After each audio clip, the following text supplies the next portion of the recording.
Well, good afternoon, everybody. Happy 4 o'clock. Welcome, welcome, welcome. Either welcome to Ignite or welcome back to Ignite. I'm so excited to see all of you. Oh, we got more people piling into the waiting room. My goodness. So let's, even more. Okay. So if you're able to turn your camera on, please do so. It's so much more fun when I can see your smiling faces than when you're hiding behind your very frozen photos. There we go. Spectacular.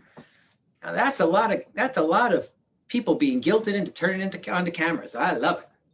So for those of you who do not know me, my name is Rick Scott. I am the operating partner, broker, and director of education for the Keller Williams offices in Ridgefield, Danbury, Newtown, Westport, and Stamford. And I am so excited to have you all here with us to start our latest round of Ignite. So just by a quick show of hands, who's here for the first time? Okay, so a bunch of you. Who's here for the second time? So a bunch of you. Who's here for the 14th time or better? I think that's only Donna. There we go. All right, so talk to me a little bit about for those of you who have been through this before, why are you back? What's the point of coming back? Were you so confused the first time you had to come back the second time, right? I'm curious to know why again? Rick, I'd say it's a refresher course. Yeah, right. So a refresher, you learn something once and then you have to learn it again. Sometimes you learn something once and you're not in a position to actually utilize or implement what you've learned, right? So then later on, you're in a different spot and you come back and kind of learn it again. What else? Go ahead, Niels. I was going to second that, and I think your explanation or your additional information that you just shared is so true. I learned so much from these classes, and I haven't met you in person, but when I see Steve, I'm like, Rick is a natural. It is just you get so much out of it, and now that I'm a full-time agent as of last week Thursday, I'm looking forward to learning something new that I can apply to my strategy to win listings and win buyers. I love it. That's awesome. That's awesome. I'll slip you your 20 later on when I see you. Christine. Wow, you're cheap. I thought I was going to get 100. Yeah, no, you clearly have never met me in person. Go ahead, Christine. You're muted, my dear.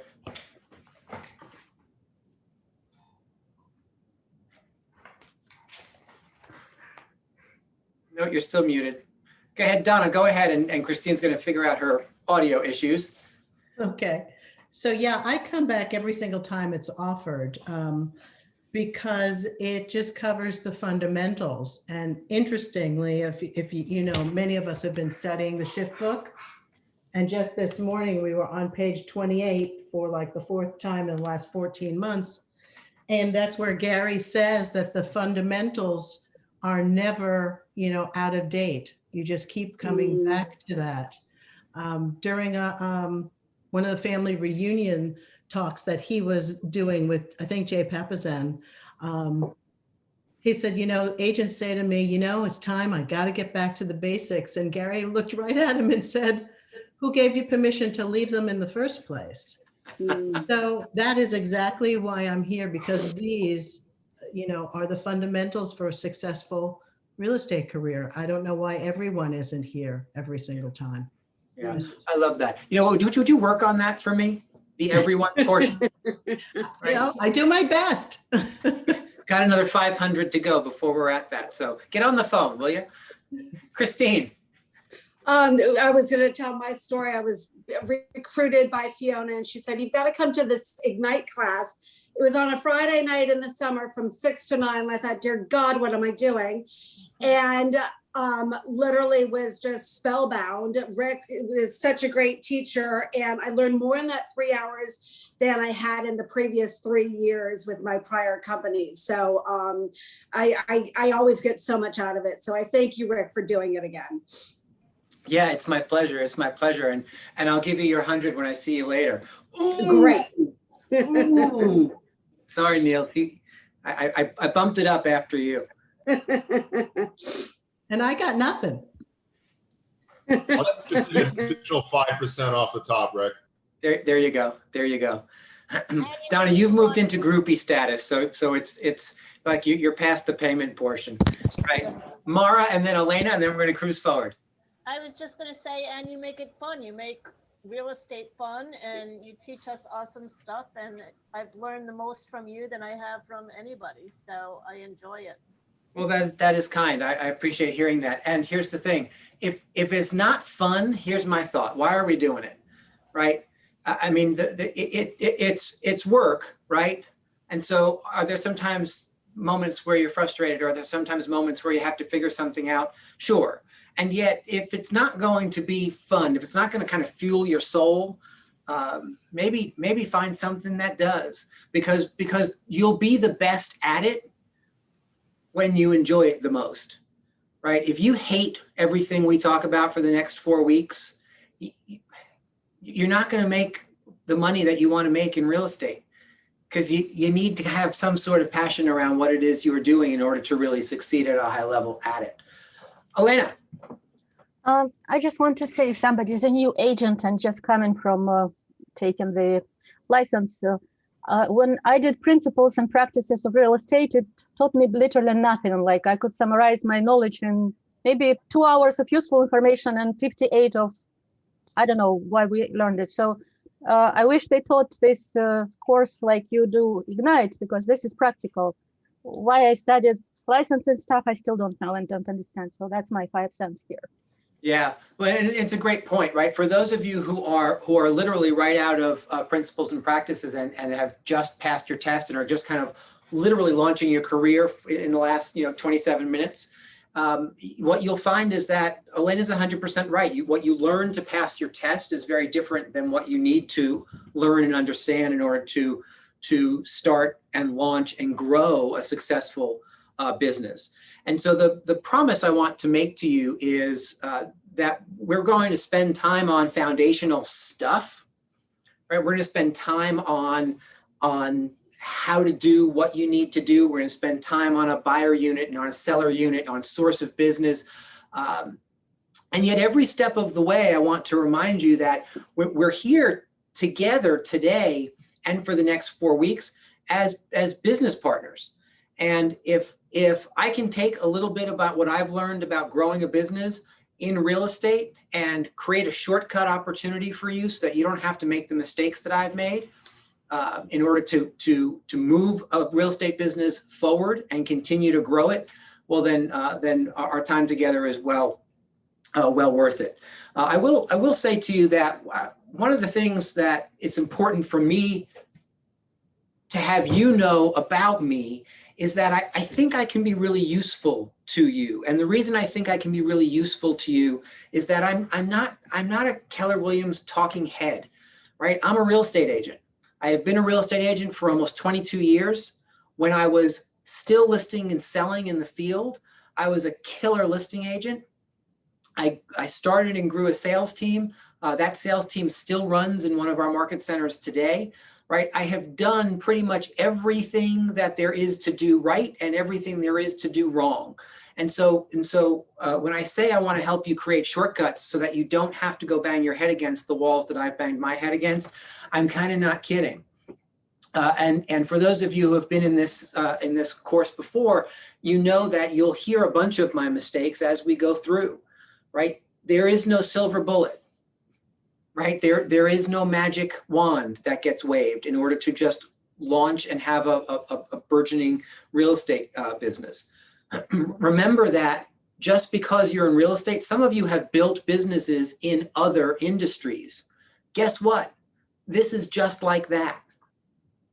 You needed to understand the industry. You needed to have a system in place for client acquisition.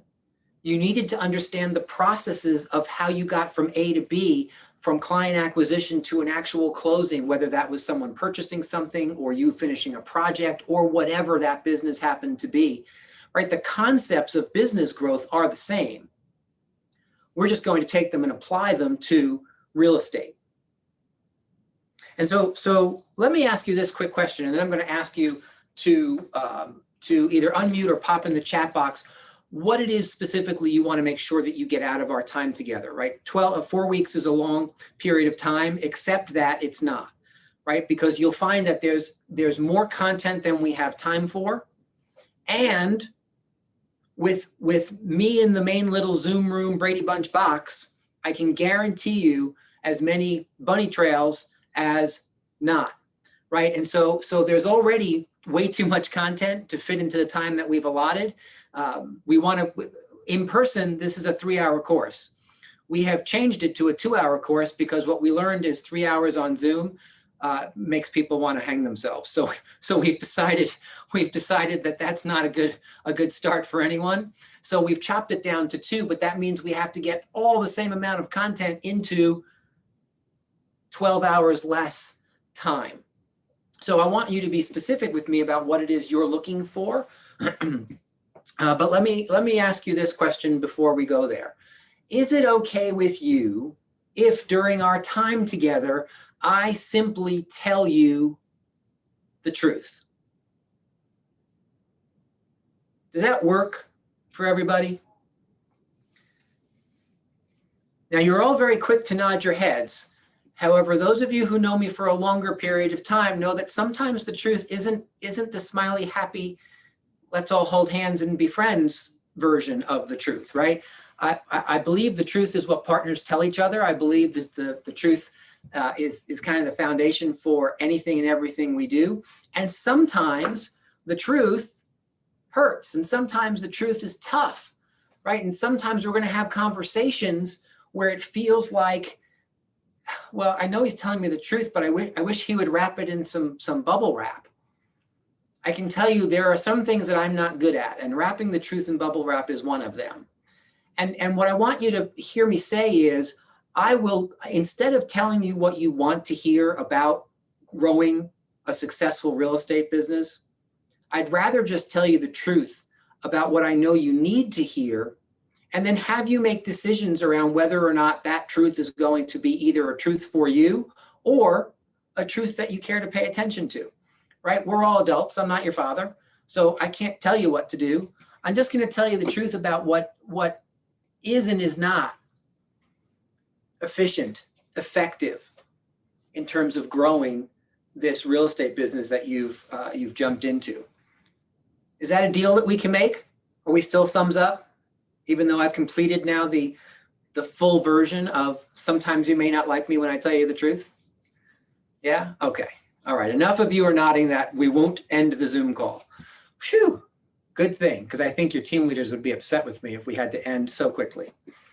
All right. So let's see. We got tons of things going on in the chat here. Let's run through a couple of them as we outline our conversation. Oh, I went right up to Rick's wallet is getting lighter. So let's move on from that. All right. So leads, tips for lead generation, foreclosures and short sales, a better understanding of the different processes in place between Fairfield and Westchester County. Yeah, when I figure that out, I'll be happy to teach it. FSBOs, come up with ways, system and organizing business. Again, lead generation and how to go from entering the house to getting a prospect to sign on a dotted line. Oh, who wrote that? Dana. I like that. That's short and to the point, baby. Woo! I love it. Systems, time schedules for process of buying and selling, more effective in lead gen to appointments to listing. Yeah, that's a great one, Carol, right? So there's those check-in points. Talking to a bunch of people versus conversion from generating leads to actually converting leads to actually having the appointments to winning the appointments to then winning the day on the list side and on the buy side. How to approach FSBOs. Boy, a lot of FSBOs. I'm loving that. Pros and cons of new agents branding themselves under an entity name versus their own name. That's a good one, Doug. I love that. I think you might be our actual newest agent. I think I signed your documentation about 75 minutes ago or something like that. So welcome. I think you win the day, unless there's somebody who's not yet licensed, whose paperwork we haven't signed on the call. How to stand out in the crowd. Well, there's a good one as well. So a lot of our time is going to be spent doing almost everything that I just read.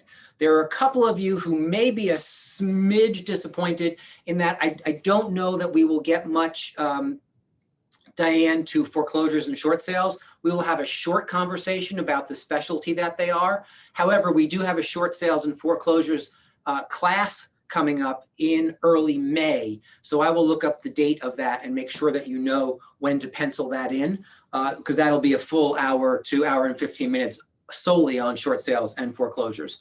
And then on the New York side, for those of you who are also New York licensees, we're going to spend most of our time having conversations around documentation and process in Connecticut.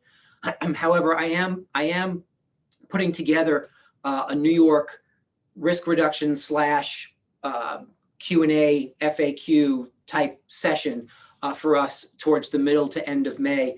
For those of you who are, because we do have more and more agents who are licensed in New York and more information that is needed from there. So you won't get a ton of New York in Ignite. However, we are working on getting that information to you to make sure that you have those differences highlighted. Anything else you want to share with regards to what it is specifically you're looking for?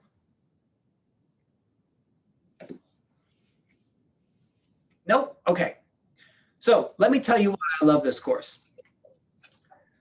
I teach a whole lot of people a whole lot of things. I coach a whole lot of people a whole lot of things, right? I coach real estate agents. I coach mortgage loan officers. I coach business owners. So the breadth of what I do every single week is not only ever related to real estate, and yet this is probably my favorite thing to teach, because there's very little subjective opinion in the content that we're about to share with you.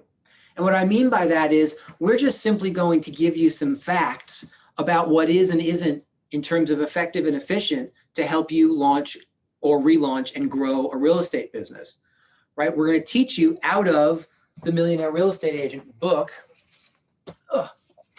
which, if you've not read The Millionaire Real Estate Agent, you now have your very first piece of homework. Actually, if you look at Donna, can you hold that up so I can spotlight you, because your camera is going to be closer in than mine. So that's what it looks like. Mine actually looks a little different because it's a little older, but that's the Millionaire Real Estate Agent. Those are the models and systems. Thank you so much. Appreciate that. Those are the models and systems that we're going to ultimately base everything that we're going to talk about in the next 4 weeks on. If you haven't read that, reading that book as a start or a restart to your real estate career is the best place I can point you, because it's just a blueprint for success. Like, if you want to figure out how to succeed as a real estate agent, well, it's all in those 200 and whatever pages, and it's a fast read, right? It's not really heavy. It just is what it is. And what Gary did to create that document for us is he interviewed the top 200 people in the country, the top 200 real estate agents in the country, not the top 200 Keller Williams agents, the top 200 agents, period, brand blind. And then he just boiled down everything he heard into models and systems. Okay, so the top 200 do this when it relates to their database. So let's just make that the model. The top 200 do this as it relates to their listing side. They do this as it relates to working with buyers. So if the top 200 are doing that, well, let's just decide that's the path to success, right? Because each of those top 200 people that he interviewed and highlighted in that book were millionaire real estate agents, right? Which meant they netted $1 million. They didn't just close $1 million in commissions, because at some point you have to pay other people to help you get there, and you have expenses. So that's a minimum of $2.5 million in commissions to net you the $1 million, right? And you may also be saying, well, you know what, I'm not necessarily, my goal isn't to make $1 million. I'm not interested in being that millionaire real estate agent. Well, that's fine too. You can take everything that Gary writes about and just kind of divide, right? If you want 1/4 of that, well, then we'll just start doing 1/4 of the activities, right? So you can just kind of extrapolate based on what your goals are versus the activities. And we're going to talk about your goals in a little bit. All right. So now that you have homework piece number 1, here's the good news. Even if you read really slow, you can get that book finished in the 4 weeks that we are together. Right? So write down, raise your right arm or your right hand, repeat after me. I say my name. Do solemnly swear to read that book at least 1 time between now and the end of Ignite. By the way, somebody mentioned that I screwed up the dates in the email that I sent out about Ignite. I think it was the last week. Just know that we're we're Tuesday, Wednesday, Thursday, Tuesday, Wednesday, Thursday, Tuesday, Wednesday, Thursday, Tuesday, Wednesday, Thursday for the next 4 weeks. Those are the days. I think I had Tuesday with a different date than it really was. I apologize for that. It must have been late. All right, so Bogdan has a question, and then Lisa, go ahead, Bogdan. No, I didn't have a question. I just raised my hand that I'm gonna reread the MREA. Oh, okay, got it. Lisa, was that you too? Yeah, that was me. But Rick, 4 to 6 for every single session? Or is there one session that's a little different timing? Yeah, so great question. So this week, 4 to 6 for every session. Thursday, we will end at 5:30, because for those of you who have not taken the risk reduction session that we did during the day last week, we have our second and last risk reduction session, 6 to 8 on Thursday. It is a required session, so we'll finish just a smidge early on Thursday so that I can go and prep for that session. All right, so homework piece number 1, read the MREA.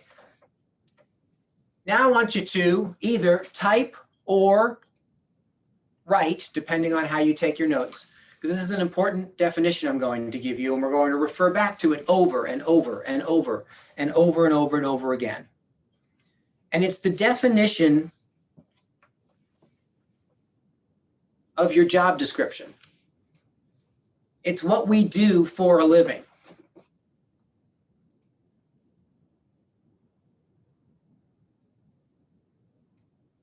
Ready for it?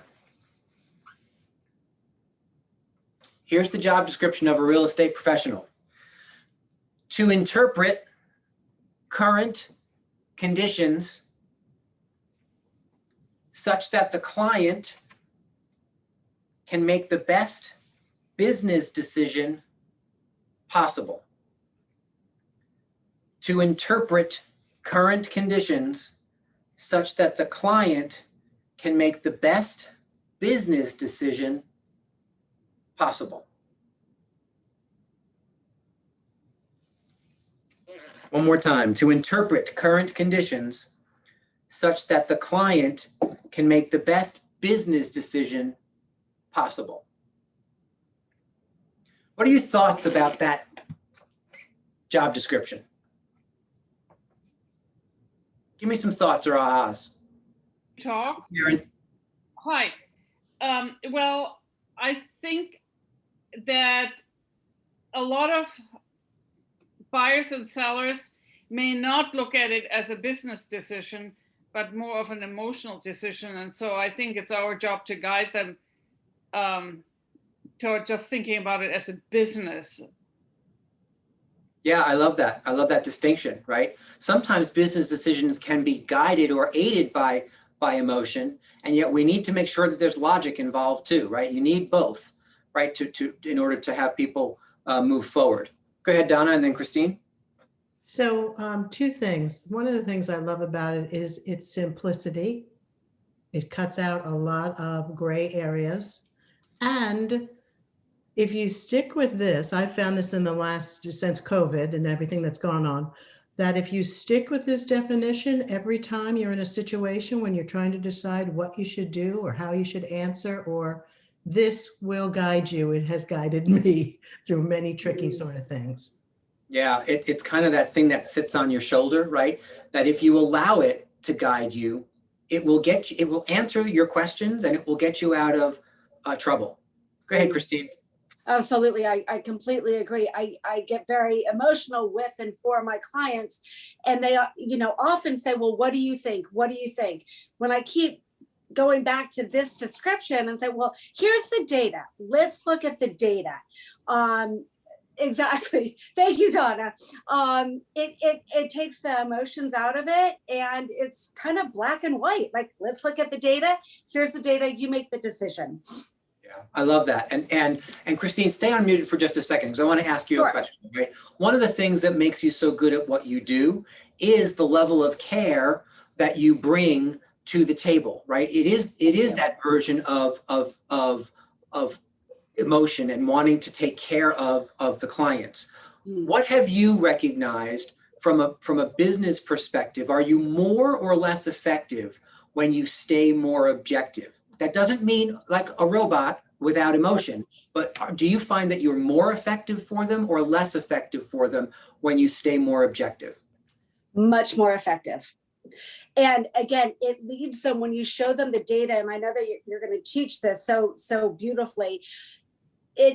You help lead them towards that right decision. You may know what the right decision is, but they need to come to that right decision. Yeah, 100%, 100%. And so thank you for that transparency because, it's really important, guys, that you understand you, right? You have to know yourself. Christine said, I know that I tend to be emotional and really care and connected with my clients.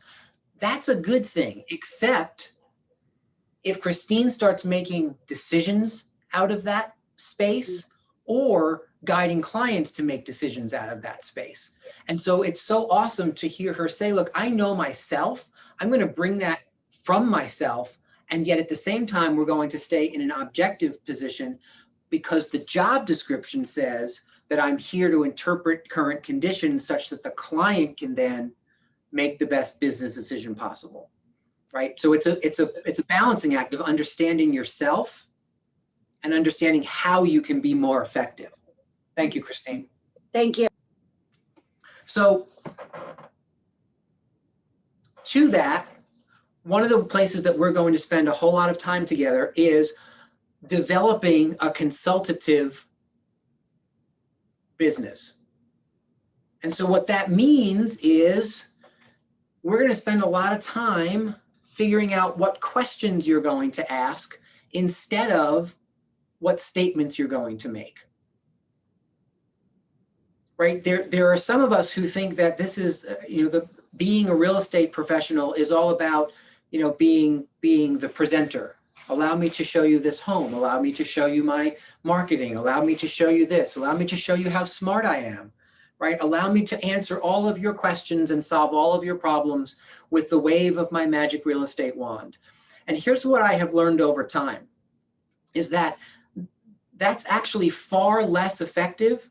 And it's actually what far fewer people are looking for from us, than we think. What they really want is data. What they really want is someone to help them make sense of the data so that they can make those decisions, so that they can be self-aware and self-discover the best path forward for them, right? Remember, this is in most people's lives, the purchase and or sale of a home is one of the largest, if not the largest financial transaction that people make. And so you being personable only doesn't get you hired. You being personable and really understanding how the market works, why the market works the way it does, and what people's options are, so that you can help them interpret all of that, plus lay out 3 or 4 different options they can go down, and then step back and say, with all of that information, Mr. and Mrs. Seller, what do you choose as your path forward? Mr. and Mrs. Buyer, how do you choose to move forward, knowing that this is the information that the market is bringing to us? And being confident in asking those questions, because they sound like really easy questions. And anyone who's ever been in front of a seller or been in front of a buyer can tell you that it takes time and skill and practice and confidence to be able to ask those questions instead of you just giving your opinion. Right? And one of the things that I personally had to learn, because in my days in the field, it was all about what I knew. I wanted to just tell everybody everything that I knew, because I wanted to be so comprehensive, instead of asking them what their needs were and then solving those issues based on their needs. Right? So recognize that having all that knowledge and skill is awesome. However, sharing it every single time with every single client and thinking that's the way to get yourself hired, here's shortcut number 1 from mistakes that Rick has made. You can start a legal pad on that one. You'll need a big, thick one. That's not what gets you hired.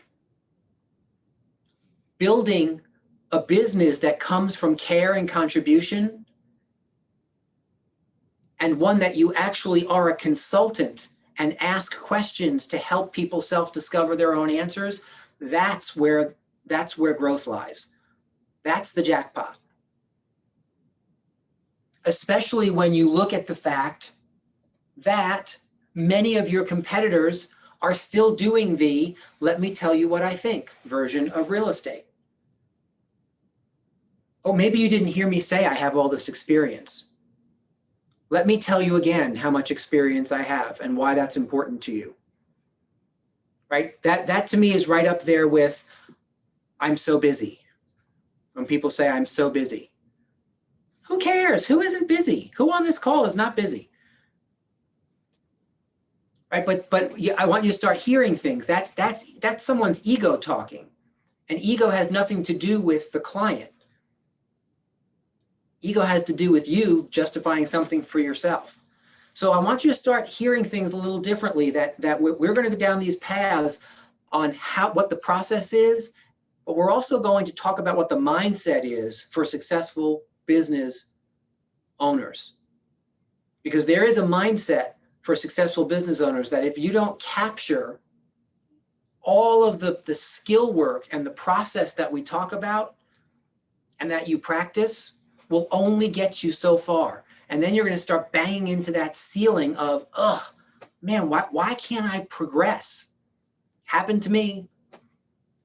I wanted more, and I just simply couldn't get past a certain point in my career until I relearned that it had to be more about others than it was about me. And as soon as I took that pivot in my head and started to learn different ways of talking to people, oh man, then the business kind of took off. Somebody said in the chat, I want to find ways to stand out. I think that was Sean. Sean, one of the best ways that I know to help you guys figure out how to stand out is to do and be exactly what I'm describing right now.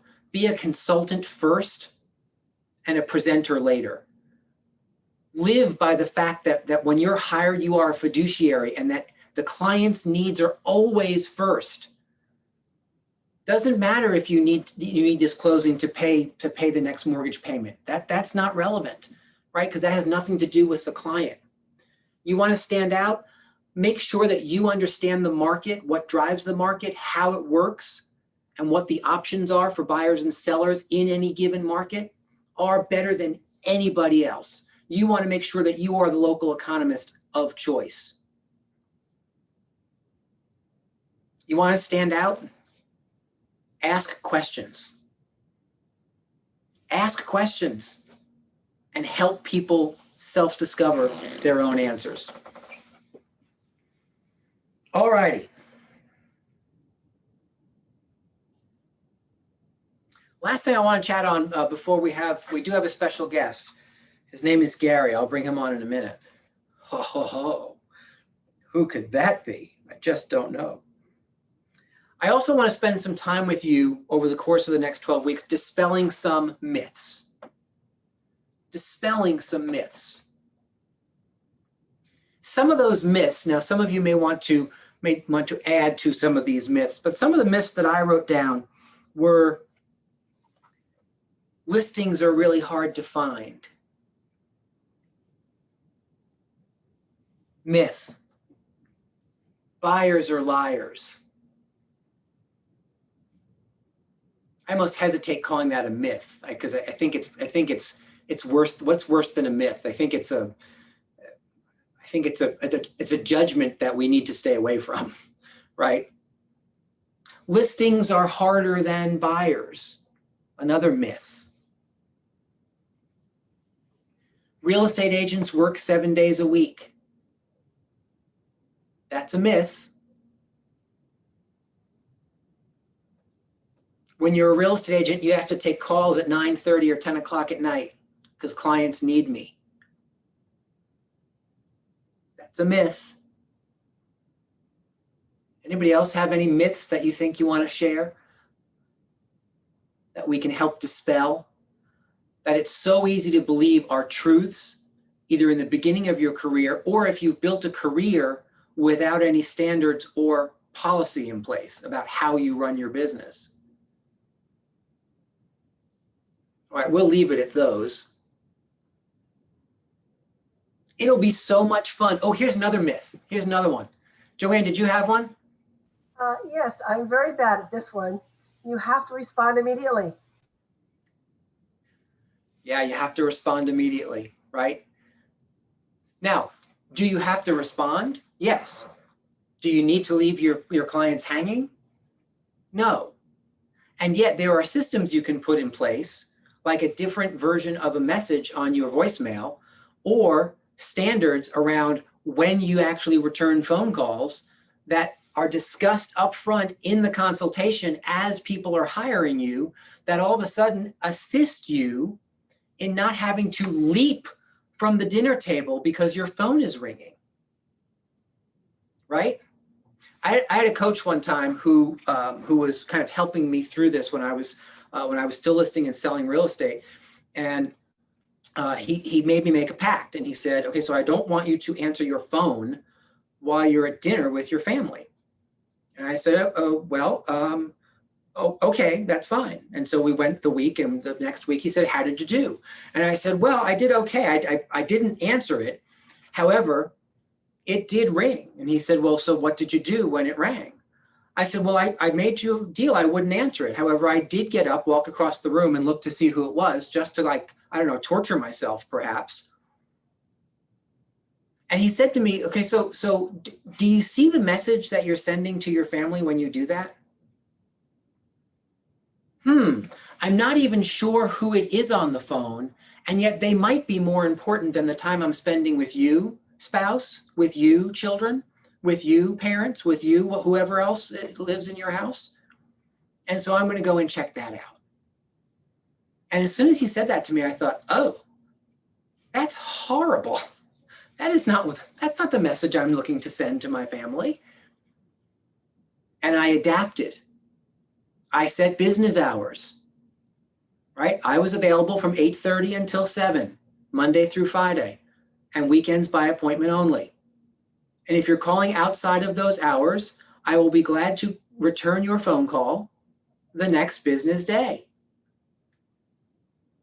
Guys, when you call your accountant at 7:30 at night, does he or she answer the phone and say, oh, did you have a tax question?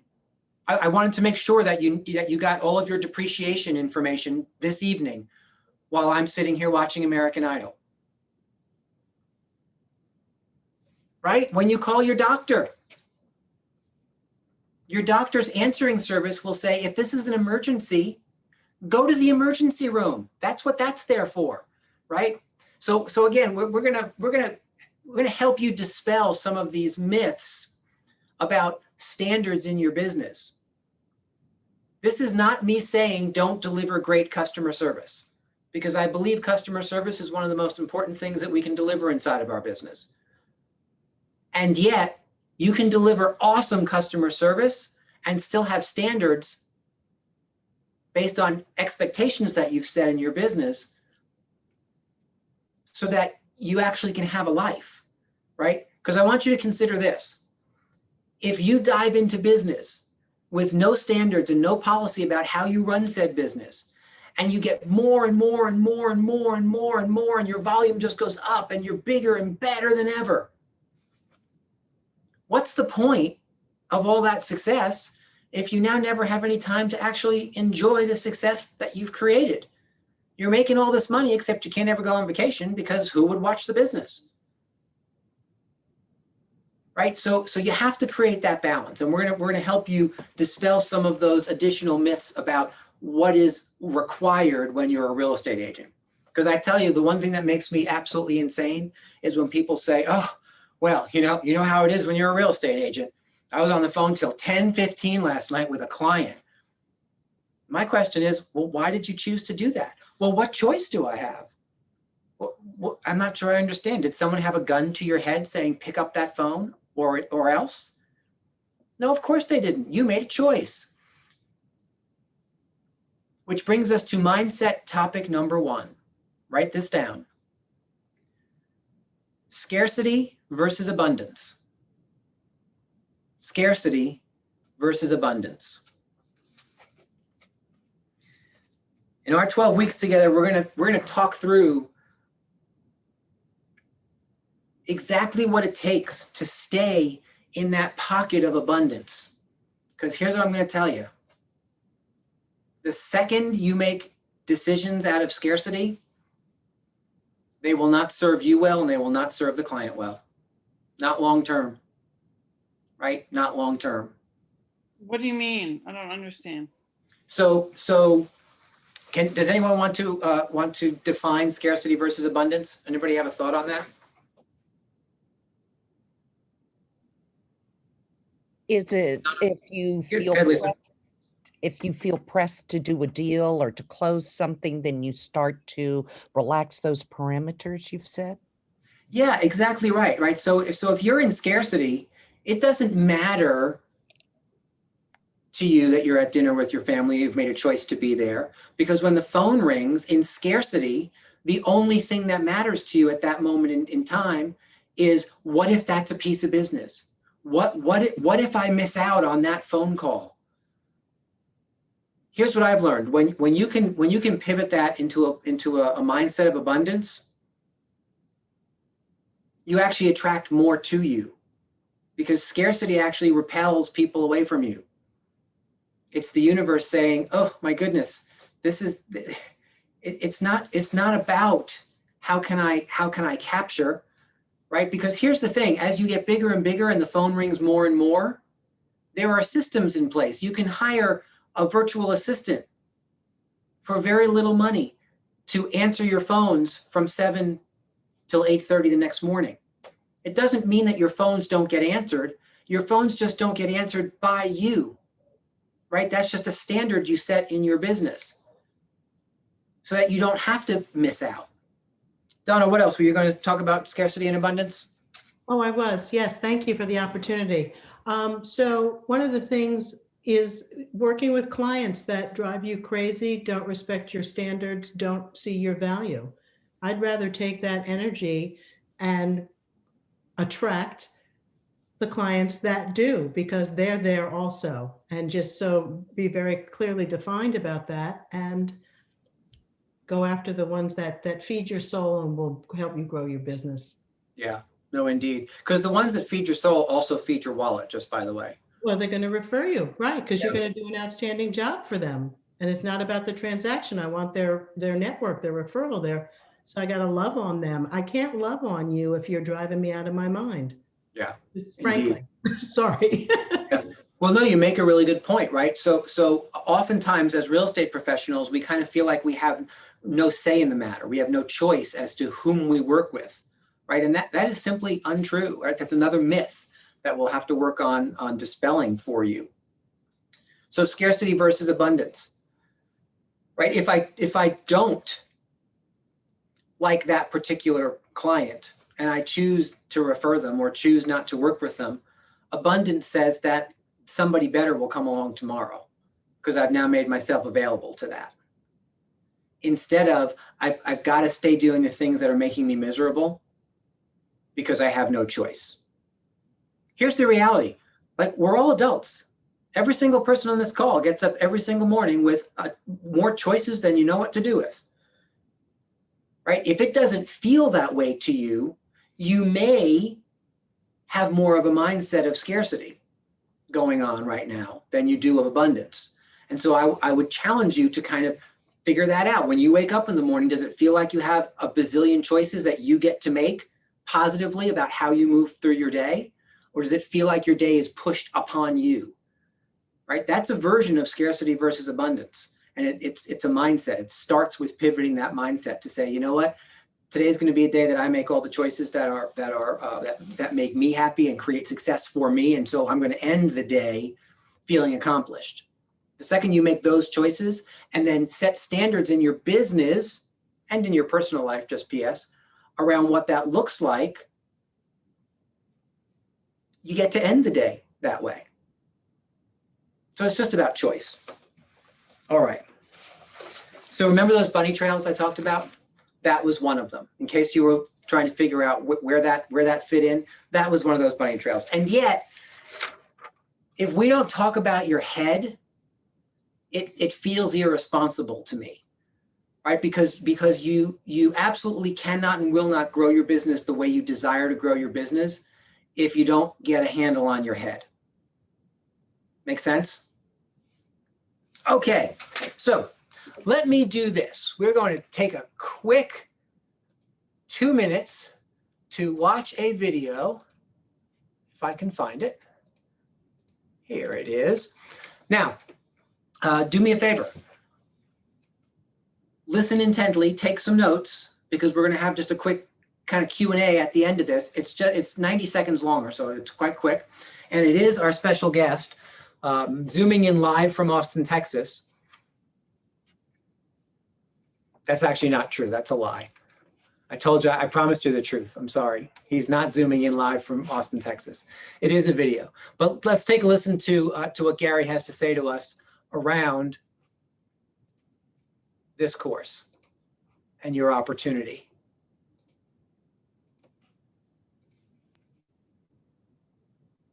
Gary Keller. This course will allow you to get off to a fast start you can build on. Because if you repeated the principles every 90 days for a year, believe me, you have an awesome first year. And just as important, you would have built the foundation and momentum for your entire career. It is practical, realistic, and easy to apply. It's about the fundamentals that determine your level of success in the business of real estate. From our research with top agents, we have found that they too started their careers with these fundamentals, and they continue to do them along with their teams to this very day. And it's not hard.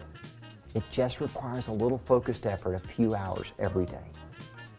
Now, there is really just one way to achieve the goal. It's lead generation.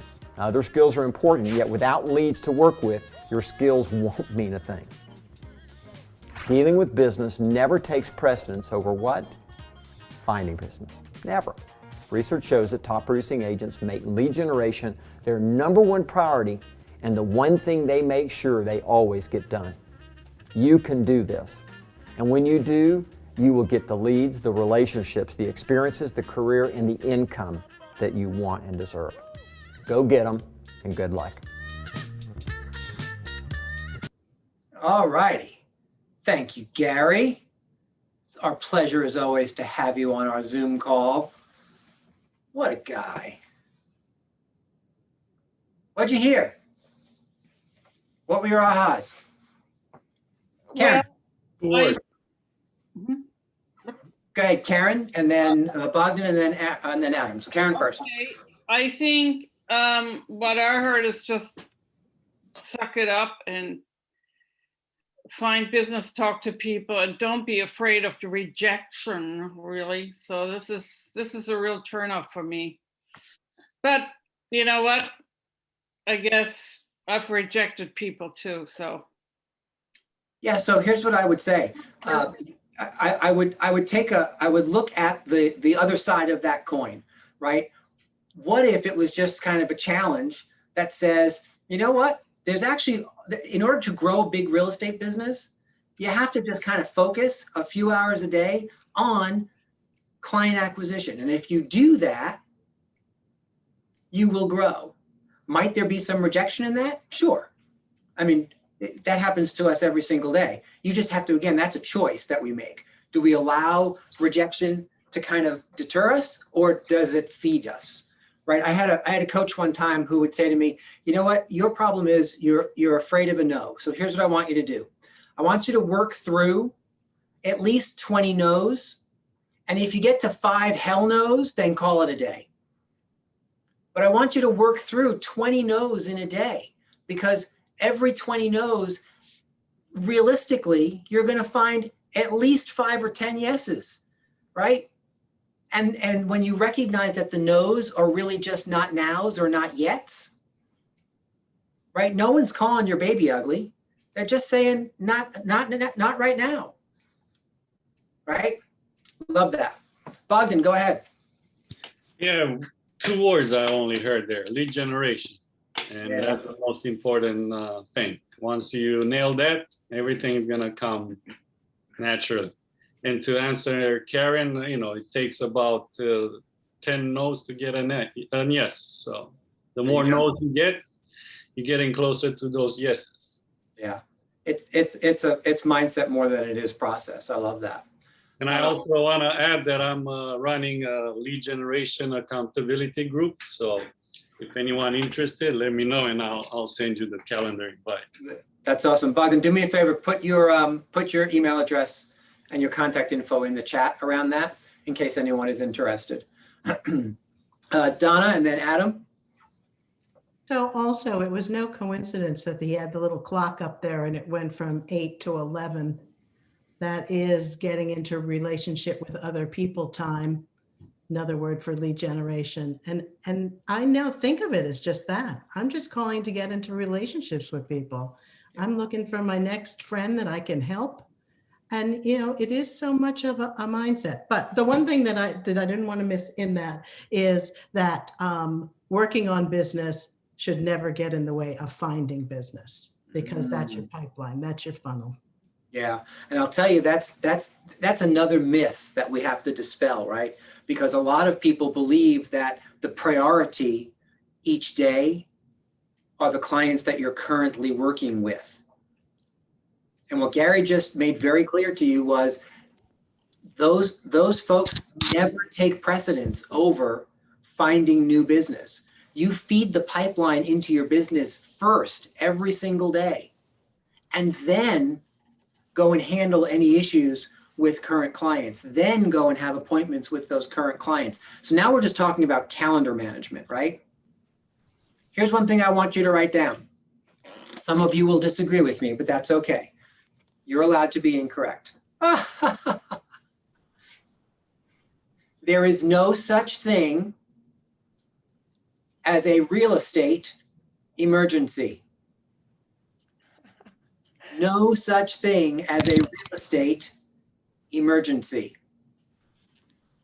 Now, I know some of you think that there might be real estate emergencies, but here's the thing. An emergency is when someone's health is in peril. We call 911 when that happens. I hope when someone is having like a stroke or something, they're not calling you as the real estate professional saying, how is this health issue going to affect the sale of my home? I hope they're calling 911, right? That's the emergency. People often say to me, well, what if the house is on fire? Okay, if your house is on fire, please don't call me. That's also a 911 call, because they will route you to the proper fire department people who will come with big hoses and lots of gear to make sure that your house doesn't burn to the ground. Don't call me. The secondary stuff of those things may be real estate conversations a day or two or a week later, right? So be careful that you don't get into a mindset of, oh my goodness, right? The house didn't appraise. I have a real estate emergency. Nope. Here's what you have when the house doesn't appraise. You have a solution opportunity. You just have an opportunity to solve a problem. Guys, that's what we get paid for.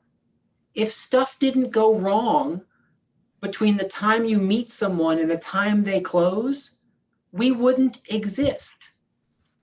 It always fascinates me when people think, oh, my day today that I could, all I did was solve problems and put out fires all day long. Yes, in real estate, we call that Tuesday. I had what I thought was a real estate emergency 2 weeks ago, and I missed an important appointment, and I'll never do it again. Yeah. Yeah, real estate emergencies, guys, have you late for dinner with your family. Real estate emergencies have you miss your kids' sports games on the weekends. Real estate emergencies set you up to perhaps be successful and also divorced or estranged from your children, right? And I say that with all sincerity because we're back to that balancing act again, right? It's not necessarily an emergency. Ask some more questions. Move into that mindset of abundance that says, okay, so if I say no to that appointment and push that person to tomorrow, and the worst thing that can happen is that they decide that they don't like me anymore and go someplace else because I haven't signed them as a client yet. You just have to be willing to live with that and recognize that that softball game you made it to for your daughter, or the soccer game you went to for your daughter, or the family dinner that you shared because your brother was in town with you, those are more important events. Or if you want to keep it all business, the new listing appointment you went on, instead of running to go and solve somebody's problem because they locked themselves out and they were a tenant 3 months ago and you still might have a key to the property, right? And so you cancel the appointment for the new listing and go and ride in on your white horse to rescue the rental client. All right, we've got Mara and, oh, sorry, Adam, you were next, and then Mara and Carol.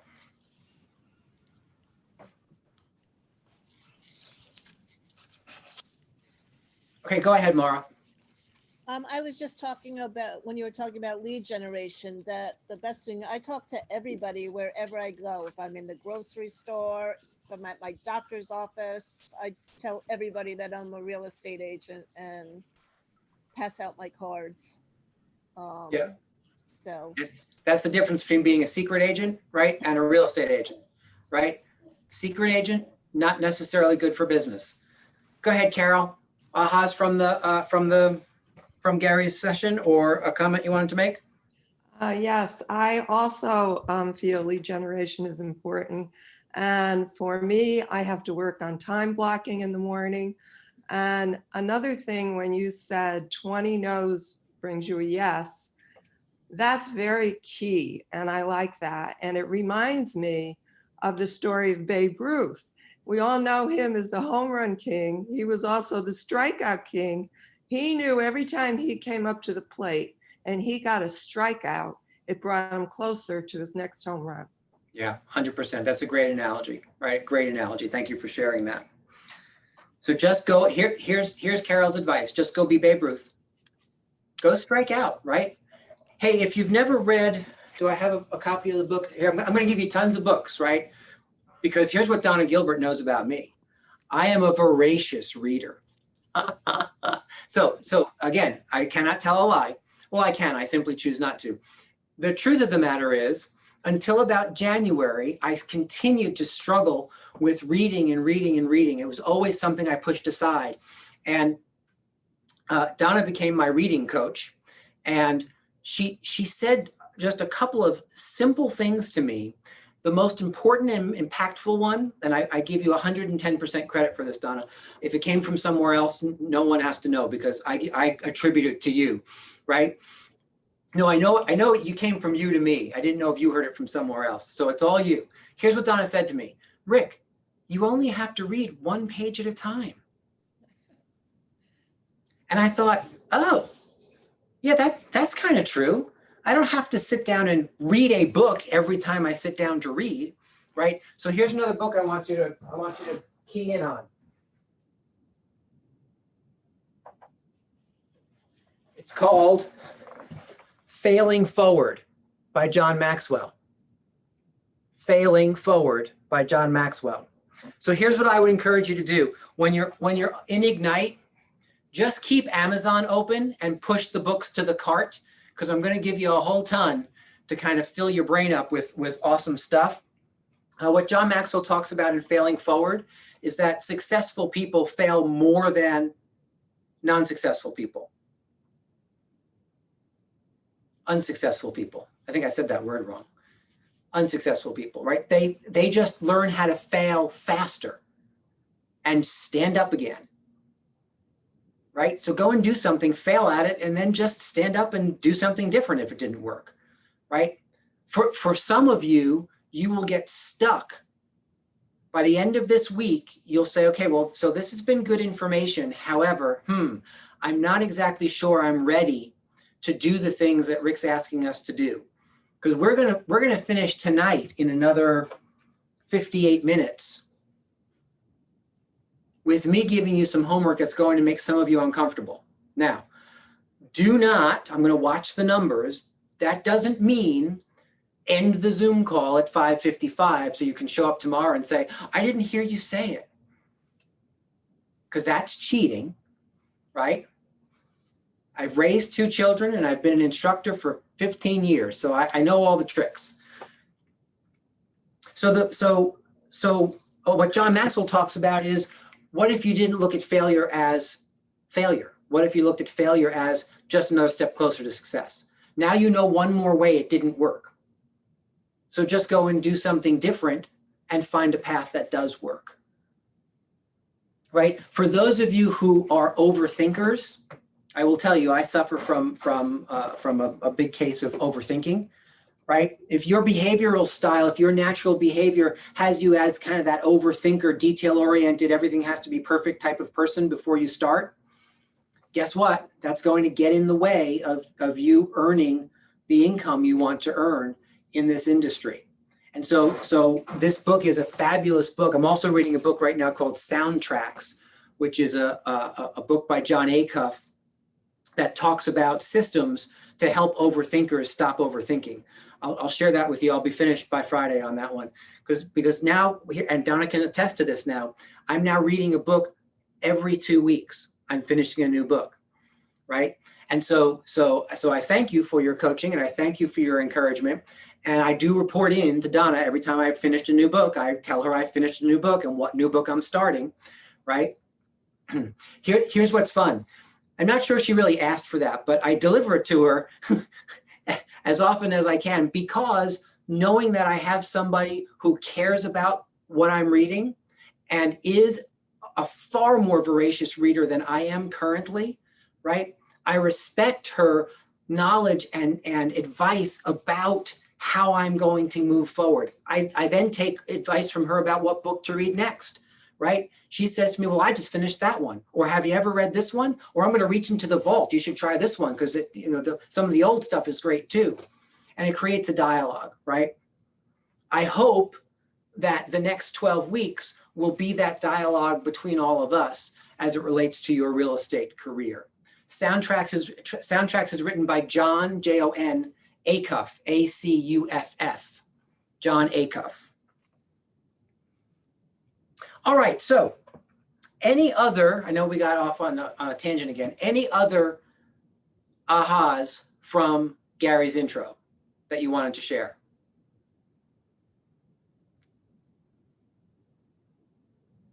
Okay, I think we covered the important ones. So let's do this. We're an hour and 5 minutes in. Let's turn to your content. Maria sent out power session number 1. earlier today via email, so you should have that in your email. You can also grab it online if you go to KW Connect. Shall I just take 2 minutes and show you exactly where to go to find it? Let me do that real quick. So Ralph just put it in the chat box if you want to download it there. Thank you, Ralph, for that. We appreciate that so much. Maria or Adonis, depending on the week, will send out the power sessions via email to everyone the day of, right? So you can always look for it there. Or let me just share my screen with you one more time and show you where you can go to get.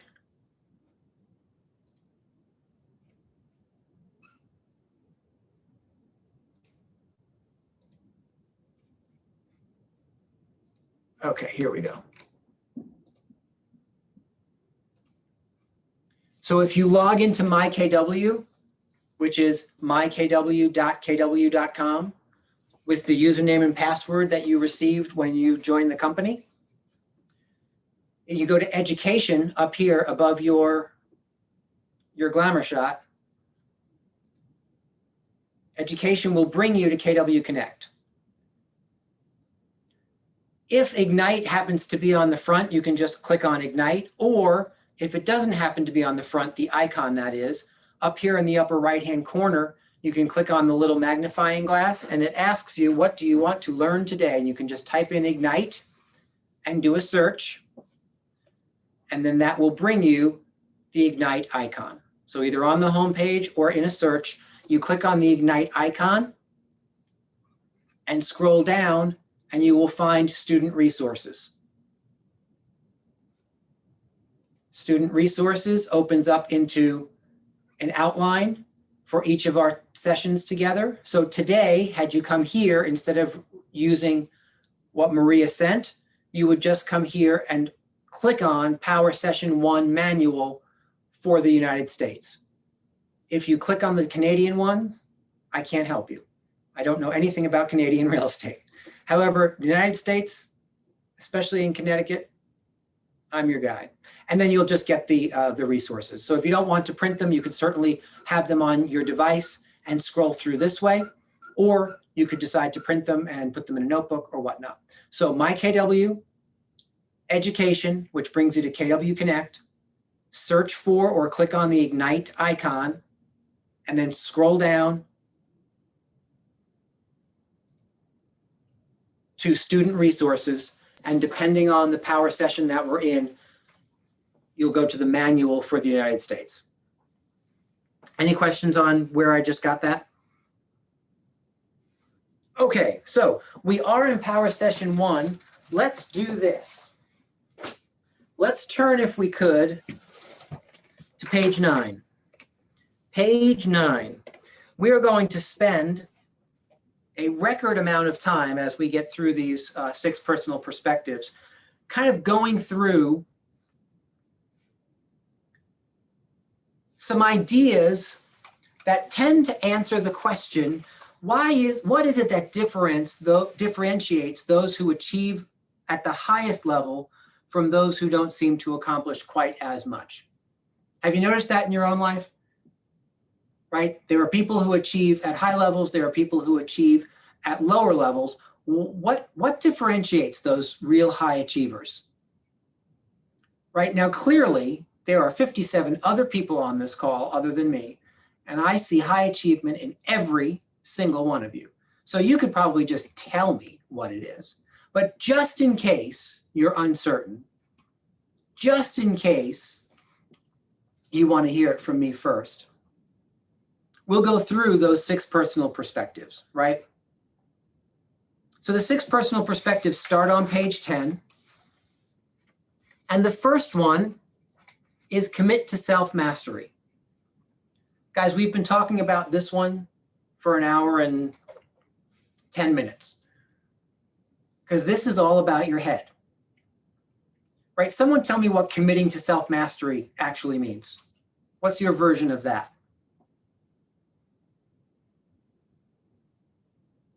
Committing to better yourself. Yeah, that's absolutely right, Nikki. Right? Committing to mastering what's between your ears.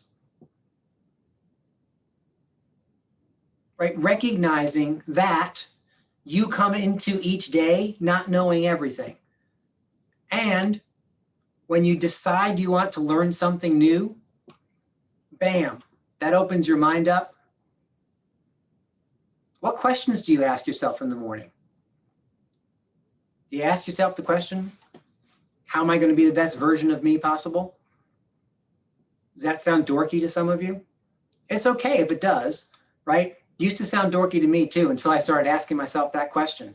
And then, because I asked myself that question in the morning, my brain just searched for the answers all day long and found really awesome stuff for me to be learning or acquiring in terms of skill and knowledge that then allow me to actually achieve at higher levels. So committing to self-mastery, one of the things that I think is most important about business owners starting or relaunching a new business is that you are absolutely willing to be coached, that you are absolutely willing to be wrong,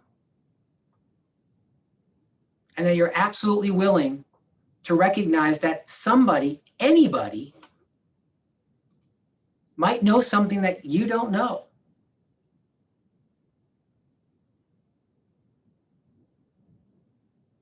I had a conversation earlier today with someone who said to me something that I wrote down after our conversation.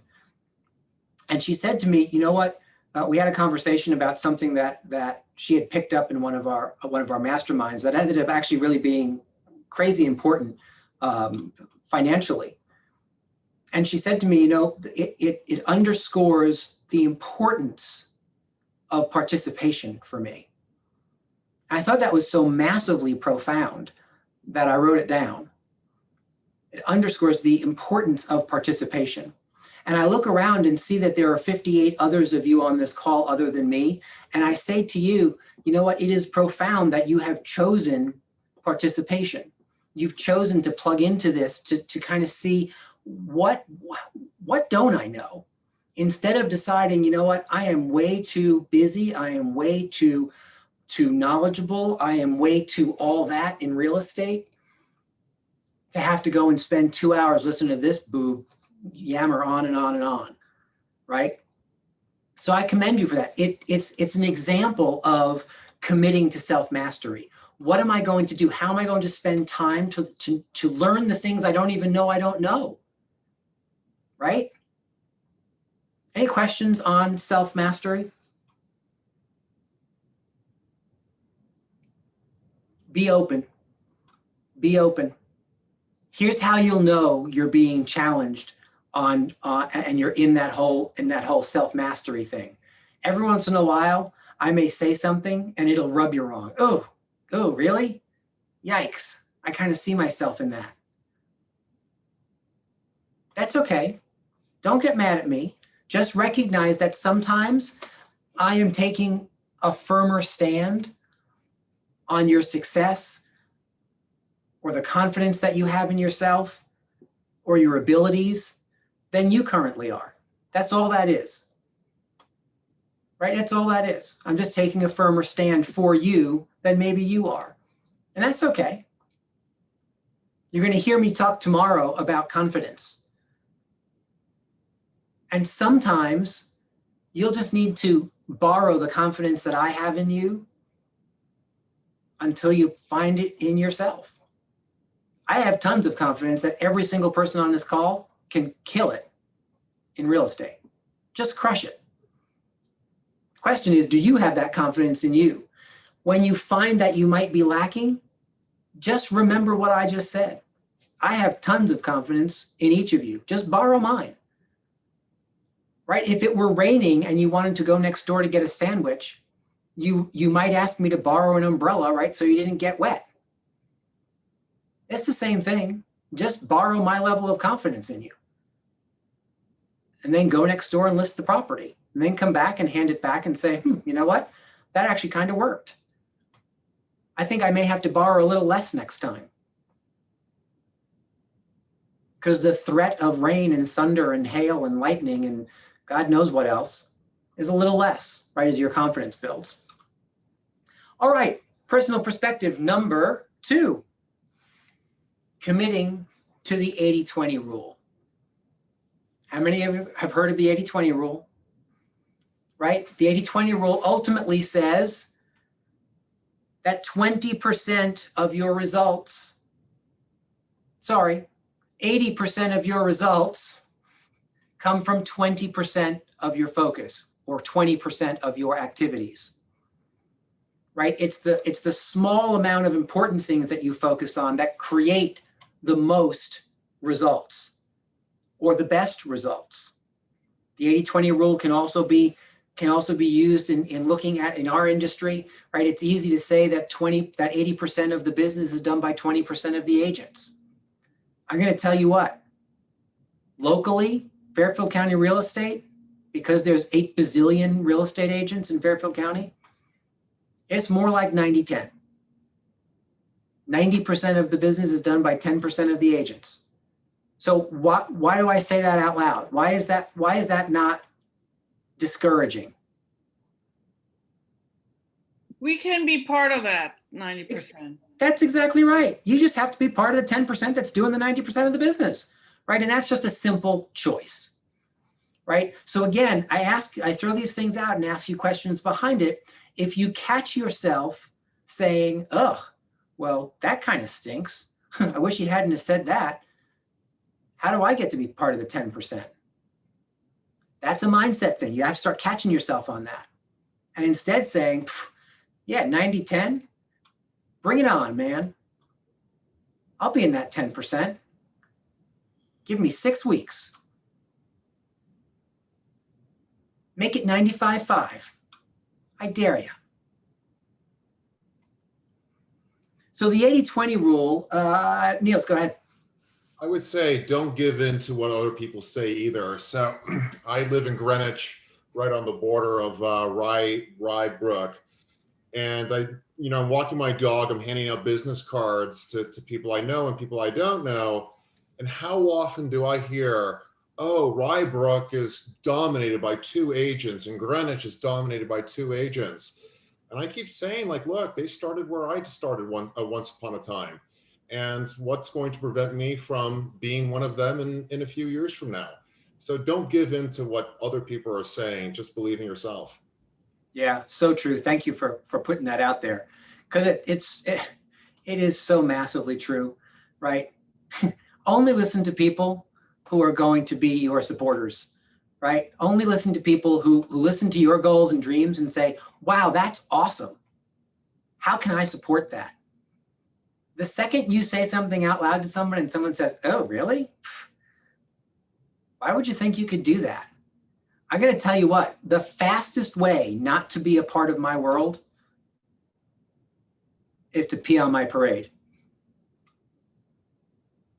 Like, why would you do that?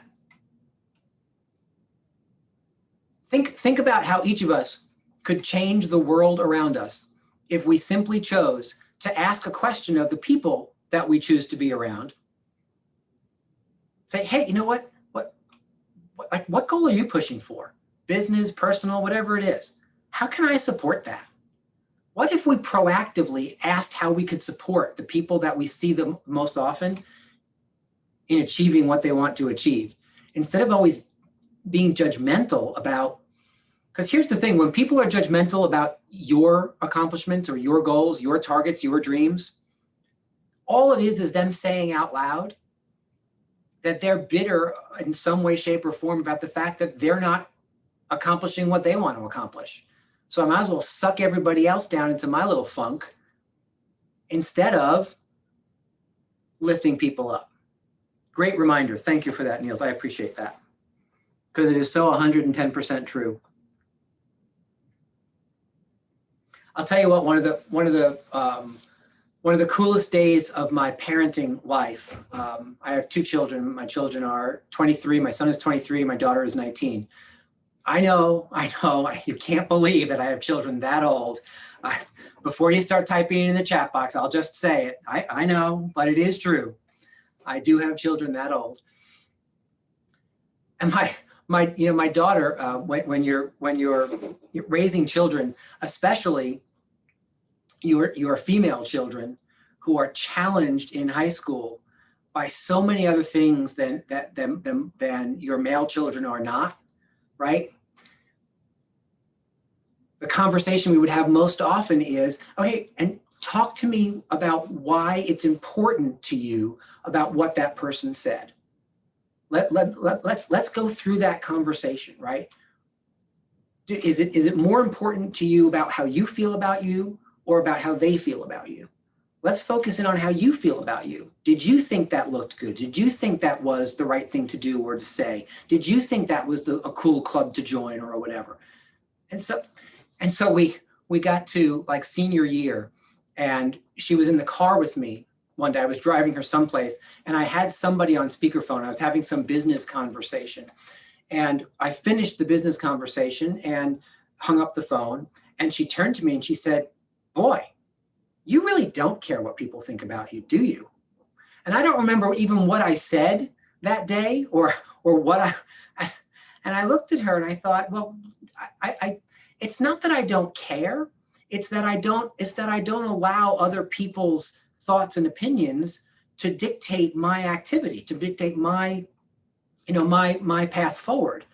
And at some level, I guess I don't care. And yet the idea of it's not about not caring. It's about not taking other people's ideas and forcing your own brain to listen to it, especially when it's negative.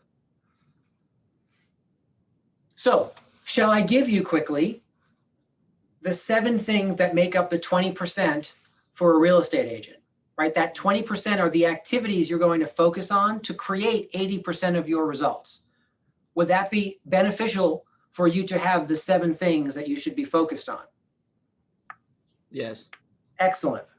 I am glad. Number 1, lead generation. Shouldn't be a shocker for anybody.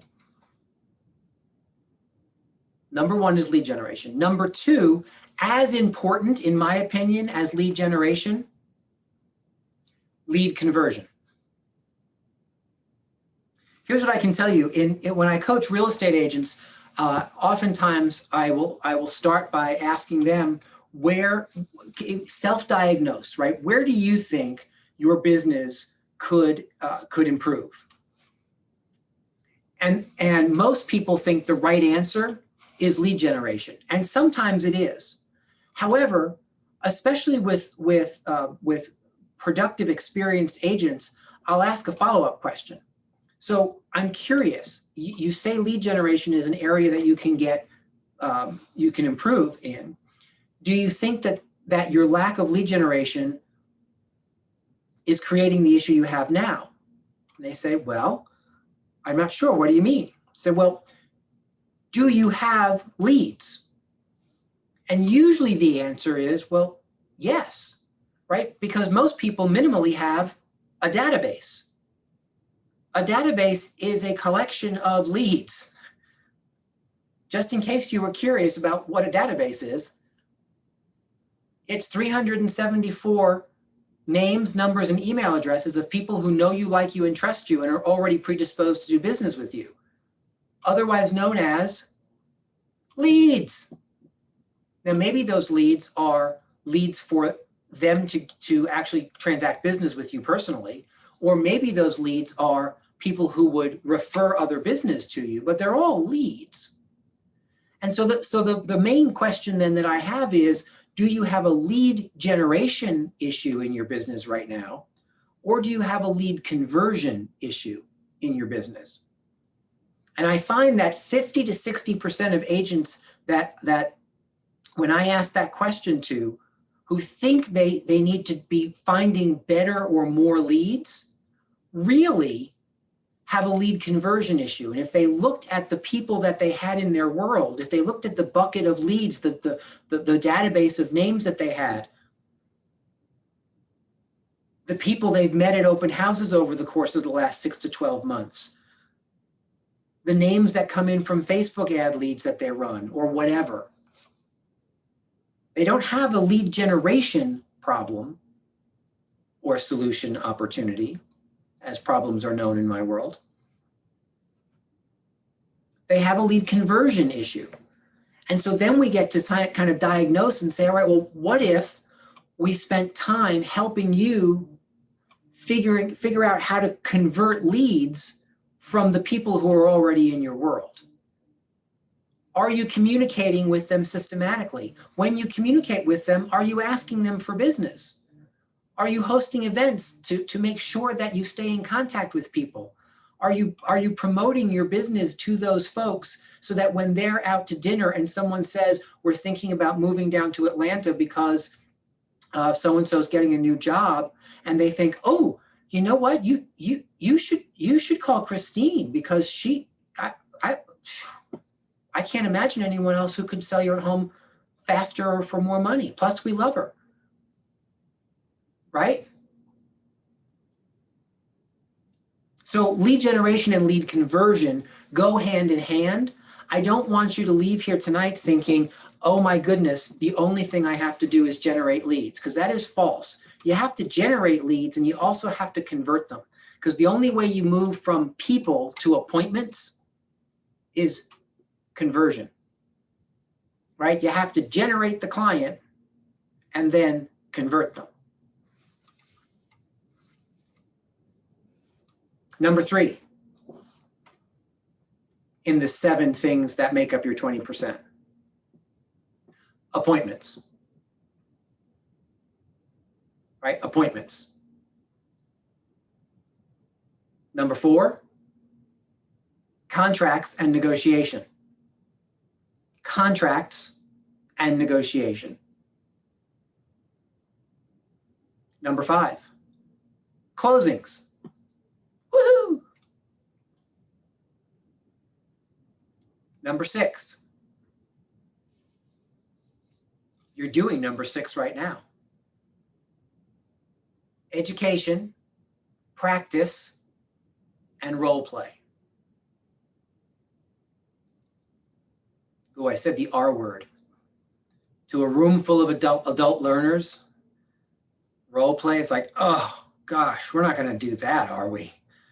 He's not going to make us actually practice some of this stuff. Yeah, I am. Not tonight, though, so you can breathe a sigh of relief. Here's what I can tell you.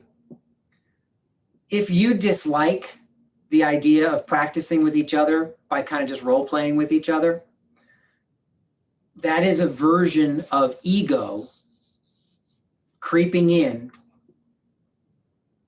and confusing your business aspirations. When I say role play, you should be like, yeah, let's do it right now. Can we break out immediately? Because I want to practice. I want to practice what I'm going to say and who I'm going to say it to, so that the next time I'm on the phone, or the next time I'm at an open house, or the next time I'm in front of a seller or with a difficult buyer, I know what to say to win the day.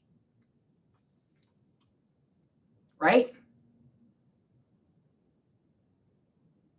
It's cool to practice. Hey, Pat, I know you're in the car. Can you unmute a second? Hey, Rick, how's it going? It's going brilliantly. You, if I'm not mistaken, even though we've never met in person, I'm pretty sure you were in the military. Is that correct?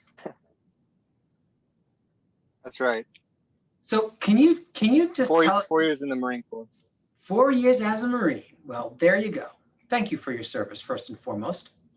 Second, did you guys ever go out to do anything, to like go out on a mission, go out and do a, I don't know what you call it, because I was never in the military, so I'm gonna sound dope when I ask you this question. However, did you ever do anything with the people that you were involved with that you didn't practice first, spell out, write down, figure out who's going to do what, and who's going where, who's going to flank this way, who's going to do whatever? Did you ever do anything that was just kind of off the cuff?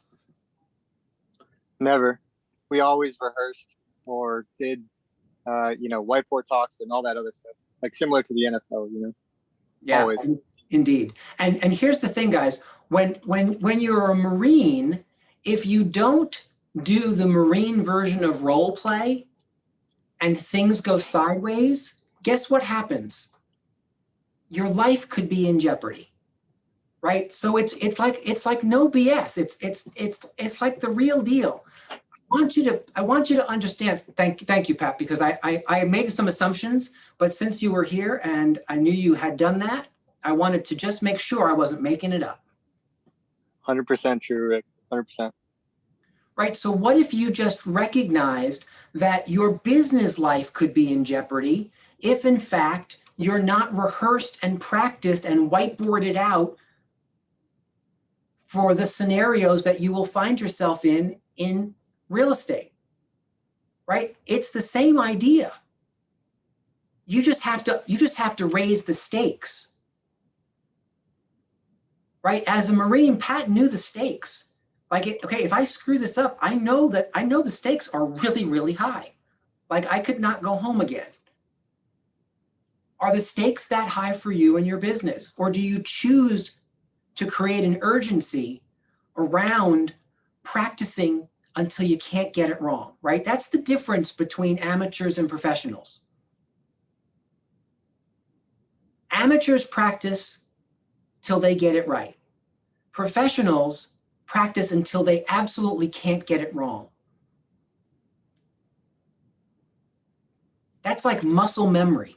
You don't have to even be conscious. Well, maybe you have to be conscious. You don't even have to be, that's probably an over exaggeration. You don't have to be as focused as you maybe could or should be because you're tired or you're this or whatever. And that muscle memory kicks in, right? That's how well you know this stuff. I don't mean to set an unattainable bar. And yet I want you to think about that level of dedication around educating yourself and practicing and practicing and practicing. Remember, skilled surgeons practiced on dead people first because they wanted to make sure they didn't screw it up. When you practice on a dead body, if you screw it up, you don't have the consequences of practicing on you or I, right? So don't think that you launching this business is any different and that you don't need to find time to practice to make sure that when you show up with a client, muscle memory kicks in, right? I love that Donna says she role plays from 6:30 to 7 every morning and then from 8:25 to 8:55 every weekday, right? Since the beginning of 2021, started a 66-day challenge around it. Donna, let me ask you this question. Since you started that in the beginning of 2021 and knowing you for as long as I have, you came into that as a confident human. This is true. Talk to me about what it's done for your business confidence since doing that. So it is just unbelievable because we don't have set scripts. Someone gives out a topic and then we go into rooms and we just start doing. So you never know what you're going to be hit with. So when I go out into a business situation, I feel like there's nothing that they can throw at me that I haven't gone through and not only heard my struggle through it or my brilliance with it, but I heard somebody else do it too. And just the learning is outrageous. Yeah, no, I just love it. I love it. Love it. Awesome. Thank you for sharing that. Right. So it's not just if you don't have a whole lot of skills or don't have a lot of confidence that you should be doing that. As I said, I've known Donna for long enough to know that she is a pretty confident business person, right? Going into that script practice, but now she feels invincible. And I will tell you guys that what practice does for you is it creates that feeling of being invincible. The idea that they can actually throw anything at me and I know how to handle it. right? It takes all the fear away. And guess what lies on the other side of fear? Growth, right? So then you just keep growing faster and faster and faster. Number 7, money management. Money management. So the 7 areas of focus that make up a real estate agent's 20%, that again, if you focus on, will create 80% of your results are as follows: lead generation, lead conversion, appointments, contracts and negotiation, closings, education, practice, and role play is all number 6. And number 7, money management. Guys, here's what I can tell you. If you focus on those things, even at the beginning of your career when you don't have a ton of things going on, that's enough. That gets you through a workday, right? Because if you have no clients, you need to be finding clients. If you do have clients, you need to be converting those clients to appointments. If you find that you're not any good at any of that, you need to be educating yourself and practicing so that you get good at it, so that your activities in lead generation and conversion start to yield the results of appointments that you're looking for. Right? And then so as you start to get people under your belt and you now are working with people, you have a listing or two, you have a couple of buyers. Now you have appointments with those people, you're writing contracts, you're doing the negotiation, you're setting up those closings, you're having those closings, and now you're managing the money on the tail end, right? Do you see that you don't need to fill your days with anything more than the activities related to those 7 things? And what I'd like for you to do, starting this very moment and ending never, so like for the rest of your business life, I want you to look at your activities and the calendar that you create for yourselves and judge it against that list of 7 activities. Do you find that you spend your days on dollar productive activities? Because that's the list I just gave you. I gave you the list of dollar productive activities. Or do you spend your time on other? Now, don't get me wrong. If you're a solo agent, here's what's real. Some of that other stuff that falls into the 80% category will end up on your plate as well. So now it's just a matter of prioritization. You're going to do all the 20% stuff first and save the 80% stuff, like maybe some of the paperwork stuff or the inputting into your database type stuff. Well, that's the stuff you do sitting on the couch watching reruns of Law and Order late at night. And now there's a new Law and Order because we didn't have enough Law and Order beforehand. Now there's a new Law and Order. Have you seen the new one? Yes, I have. The only reason I decided to tune in one time is because they brought Elliot Stabler back from SVU from 10 years ago. They brought, what's his name back? Chris Maloney for this spinoff. It's something about organized crime, I think. Anyway, check it out. I'm sure it's on 77 times a day, like every other Law and Order on 97 different channels. Any questions on 80-20? All right, personal perspective number 3. Personal perspective number 3. Move from E to P. Move from E to P.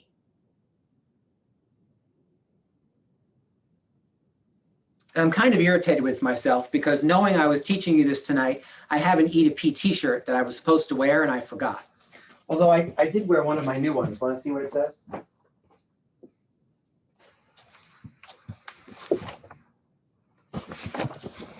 Can you see it? Choose your goal. Choose your destiny. Oh, baby. Yes, I am that much of a nerd. And I will likely prove that to you every day we're together. Proudly. Wait till I start giving you Star Wars or Star Trek analogies. Then you'll really nail it down. Like, oh boy, clearly this guy was lonely through high school. All right, so moving from E to P. Here's the top level version of moving from E to P. Uh-oh. Someone's dialing.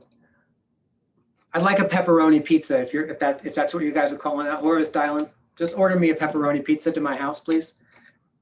I like extra cheese, well done, please. None of those weird crusts, just like normal crust. So E to P, the E in that E to P stands for entrepreneurial, and the P stands for purposeful. And so the personal perspective is moving from an entrepreneurial style to a more purposeful style of business. And here's what that looks like. Most of us wake up every day and say, okay, this real estate thing, how hard could it be? I'm going to go and create business based on the things that I'm comfortable with and that I know I do well. And for a lot of you, that entrepreneurial spirit will take over, and you may get yourself from where you are up a couple of notches. Except at some point, you run into a glass ceiling. You run into that ceiling of achievement that says, okay, without making some different decisions and being more purposeful about how I'm running things, I can't allow my instincts or this is what I'm comfortable doing to get me further. And you have to make some specific decisions.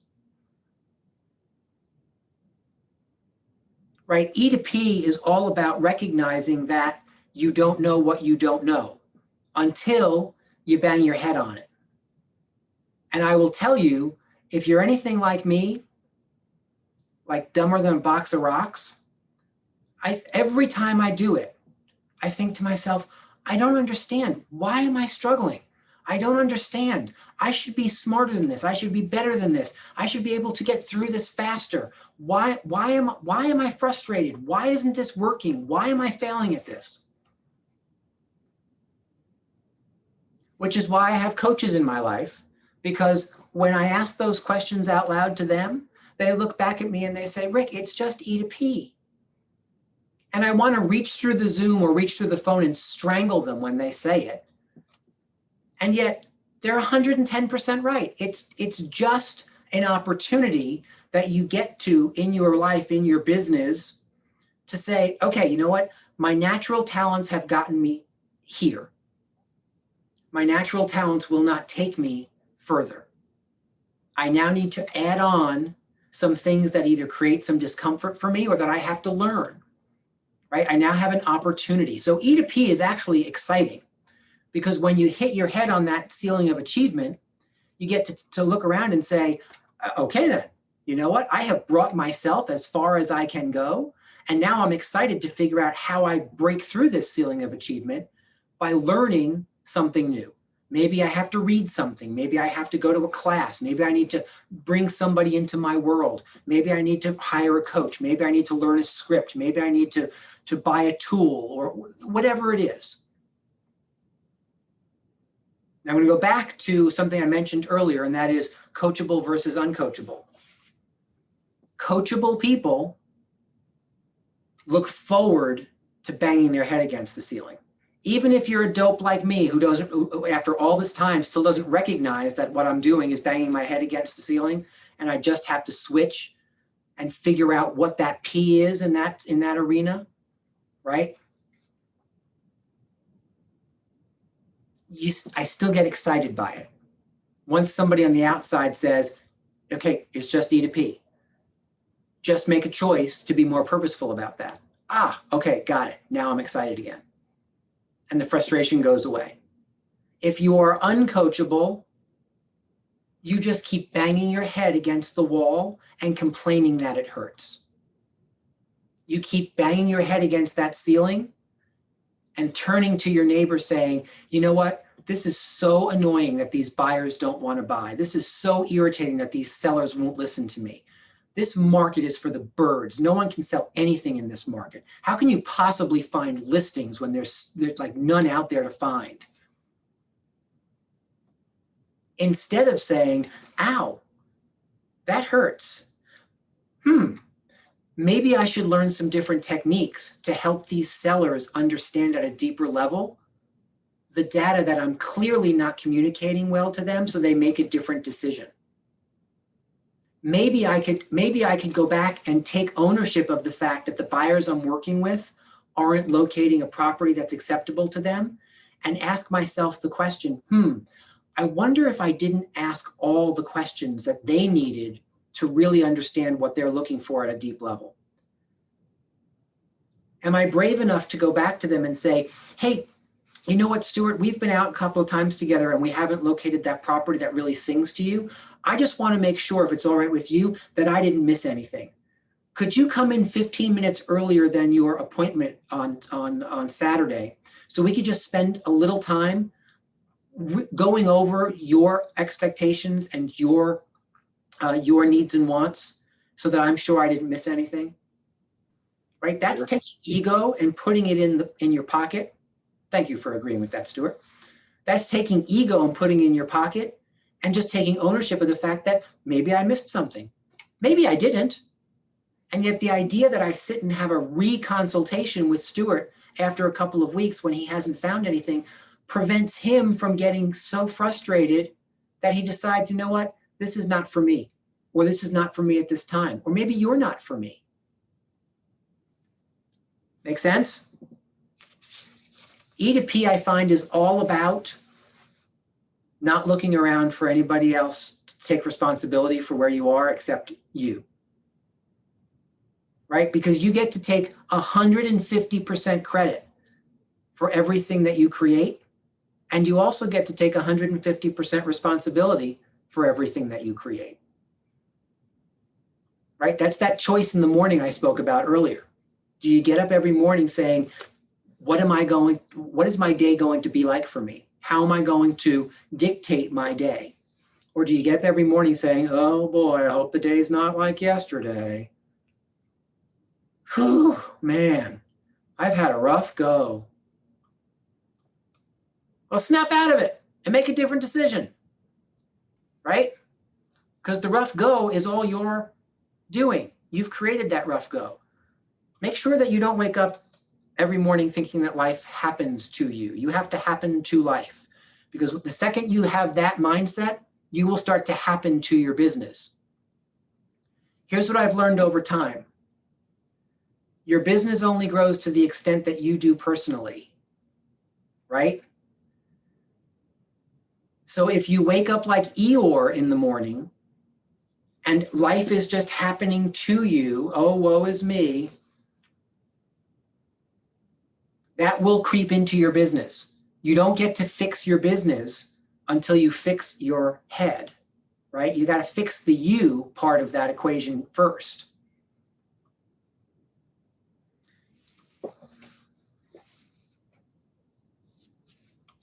Number 4, make being learning-based the foundation of your action plan. This is personal perspective number 4. Make being learning-based the foundation of your action plan. I'm going to use Donna Gilbert again because she comes back each and every time, so I might as well use her, right? I might as well make this make sense for both of us. No, I love you like my luggage. So Donna said something to me, probably, I don't know when it was. She said it a bunch of times, but it was one of the things that she said that I instantaneously knew that I connected with her because I understood what she said, what she meant when she said it. And she said, my goal is to learn something new every single day, right? Every single day. That is a summary right there of make learning based the foundation of your action plan. Because if you're not learning based, guess what? You run the risk of being that ripe and rotten instead of green and growing, right? To make a tomato analogy. Are you ripe and rotten? Here's what happens when you're ripe and rotten. Eventually you fall off the vine and the birds peck at you, right? Instead of green and growing, always looking ahead to the day that you're picked for somebody's brilliant sauce, right? So take a look at that. Make learning-based the foundation of your action plan. The second you think you know everything you need to know, challenge yourself and say, are you sure that's true? Here's what I'll say. Reading is a great answer to that. You think you know it all? Crack a book. And you think, oh, well, yikes, I didn't know that. I didn't think about it that way, right? There are things, when I read Mike Michalowicz's book, Profit First, we'll talk about some wealth building books in, next week, but when I read Profit First, I thought to myself, you know what a missed opportunity. I have been running my finances like that for the past 12 years. Why didn't I think to write it down and publish it as a book? And yet, even though as I went through each of those pages, I thought, wow, this is so familiar. I've been doing so much of this. It wasn't like I put the book down and said, oh, I know all this. Because guess what? He was way smarter than me. He made it function into a model and then published it for everyone to buy. So minimally, even if I knew all the content in the book, I had something to learn from Mike Michalowicz because he took all that content and packaged it in a way that someone would actually buy it. So there's always something to learn, right? My guess is that for those of you who come back to Ignite, that you have that same idea. There's always something new to learn, right? And I will tell you, for those of you who have been multiple times, I do my darndest to bring you something new each and every time that we have a conversation to make sure that you're not just hearing the same content over and over and over again. Number 5, and I do know we're running out of time. Remove your limiting beliefs. Remove your limiting beliefs. Someone quickly unmute and tell me, what is a limiting belief? What's your definition of that? I can't do it. Or I can't do it is definitely an example of a limiting belief. That's a pretty prevalent one. What else, Ralph? Yep, that's my biggest struggle right now. And I think I got to know everything before I jump into anything. Got it. So here I'm going to help you through that. You don't. Okay, moving on. That's simple. Right? You don't, right? You don't need to know everything. Some of this is, now some of you are going to get your whatever is in a whatever about what I'm about to say. Hear it from where it comes from. Some of you are getting ready to get ready, right? Some of you reject the fact that sometimes you have to fake it till you make it, right? Sometimes that confidence that comes from doing it over and over and over again only comes when you do it over and over and over again. So there's 2 versions of that. You can practice it over and over again to build some muscles and confidence, but at some point you actually have to get behind the wheel and drive, right? And then you do the best you can with where you're at. Ask for help if needed. And you will surprise yourself every single time with what you will achieve by just going and doing, right? Trust me, Ralph, when I tell you I understand being in your head. It is one of the things I have had to struggle and overcome more than anything else in my personal life and in my professional life. I am an overthinker to a fault, right? Yeah, add a quick something here for Ralph. Of course, Joanne, go ahead. I wasted a lot of time doing the same thing, Ralph, because I wanted to know it before I do it. I wanted to be intelligent about it. Just do it, because whatever questions you can't answer, Rick, Debbie, or any of your other colleagues can do so for you. And then you get back to your clients. Yeah, that's well said, Joanne, right? So here's the add-on to that.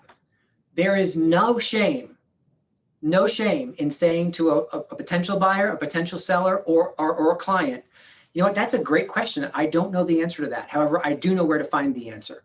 Let me get you the best answer to that question, and I will get back to you. There is no shame in that. As a matter of fact, I think that's actually a pretty courageous stand to take. You want to set yourself apart? Do and say things that people are not expecting you to do and say. And sometimes people don't expect you to say, that's a great question. I don't know the answer. And yet I will find you the answer. More often than not, people expect you to make it up and then come back to you 3 days later and say, you know what, I actually didn't give you the right information. Or worse yet, make it up, be wrong, and then never come back and own up to the fact that you were wrong. I'll tell you some stories about that where I chose that path and it didn't turn out well, right? All right, guys, it is 5:56. Lisa, did you have a question? Sorry, I just saw your hand. No, I'm good. Okay. So I know we have one more. So removing limiting beliefs. Let me finish limiting beliefs. We're going to leave the last one until tomorrow. But removing your limiting beliefs. Let's end on this. I think it was Henry Ford who said, whether you think you can or think you can't, you'll be right. I don't think we have to talk about it any more than that. Just make a decision, right? Make a decision. People asked me all the time, to this day, what were the scripts you used when you were brand new in the industry? Did you call people and say, hey, I'm new, can you give me some business?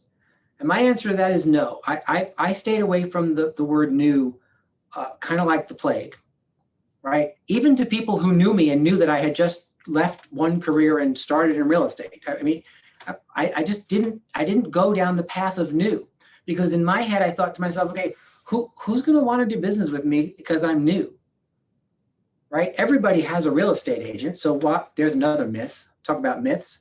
Everybody has a real estate agent. What opportunities do I have? We'll cover that tomorrow and Thursday. So instead, my script was, hey, Donna, it's Rick Scott. Long time no chat. I wanted to just give you a quick call and let you know that I have opened a powerful real estate firm. And I wanted to make sure that you knew about it, just in case you knew anybody who needed a powerful real estate professional to handle their real estate needs, since I have just opened a powerful real estate firm. It's kind of like the story of Gary Keller when he opened his first office, started answering the phone, Keller Williams Realty International. There was one office in Austin, Texas. That's an unlimited belief. Keller Williams Realty International exists wholeheartedly now with 200,000 of us in 58 different countries, right? But it started with one office in Austin, Texas, where he answered the phone, Keller Williams Realty International. I made sure everybody in my world knew that I had just opened a powerful real estate firm. Is that true for you? Now, guys, I don't mean when I opened my first office. I mean when I started my real estate career, just like many of you. You're business owners. You just opened your own firm. Your firm happens to be connected and supported by Keller Williams Realty. But it's your business, right? So it's all about a mindset. It's all about what you choose to believe you can accomplish. Then just go and accomplish it. Then your activities just match your mindset.